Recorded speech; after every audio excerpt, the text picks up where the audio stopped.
દોસ્તો, સફળ ગુજરાતી ફિલ્મો છેલ્લો દિવસ, કરશનદાસ પે એન્ડ યુઝ અને શું થયું તથા આવનારી ગુજરાતી ફિલ્મો નાડી દોષ અને રાડો, આ બધી ફિલ્મોમાં કોમન શું છે ખબર છે? આ દરેક ફિલ્મના રાઇટર ડિરેક્ટર છે કૃષ્ણદેવ યાજ્ઞિક. કૃષ્ણદેવની આવનારી 2 ફિલ્મો નાડી દોષ જે 17 જૂનના અને દર્શકો જેની સૌથી વધારે રાહ જોઈ રહ્યા છે તેવી રાડો ફિલ્મ 22 જુલાઈના રોજ રજૂ થવાની છે.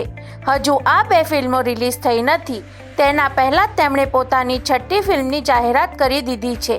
ફિલ્મનું નામ છે વશ, જેમાં મુખ્ય કલાકાર તરીકે જાનકી બોડીવાલા જોવા મળવાના છે.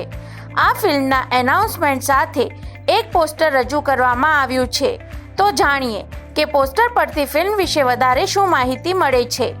You can not be too careful of what you hear, એટલે કે તમે જે સાંભળો છો તેનાથી તમે ઈચ્છો તો પણ બચી શકતા નથી.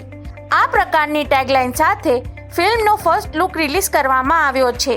જાણીતા એક્ટર ચેતન દહિયાના કન્સેપ્ટ પરથી જાણીતા રાઇટર એક્ટર જય ભટ્ટ અને હર્ષ સોધને ડેવલપ કર્યા બાદ ફિલ્મની સ્ટોરી લખવાનું તથા ડિરેક્શનનું કામ કૃષ્ણદેવ યાજ્ઞિક કરવાના છે. હાલ આ ફિલ્મનો ફર્સ્ટ લુક હોવાથી સ્ટોરી વિશે કાંઈ પણ કહેવું થોડું વહેલું ગણાશે, પરંતુ જે રીતનો ફર્સ્ટ લુક છે તેના વિશે થોડી ચર્ચા જરૂર કરીએ, કેમ કે આ એક અલગ જ પ્રકારની ફિલ્મ હશે તેવું તો ફર્સ્ટ લુક પરથી જ કહી શકાય. ફિલ્મના આ પોસ્ટરમાં જાનકીનો એક અલગ જ પ્રકારનો લુક જોવા મળે છે, જે થોડો ડરામણો કહી શકાય, કેમ કે તેની લિપસ્ટિક રેલાઈ ગઈ છે અને ચહેરા પર માખ ઉડી રહી છે.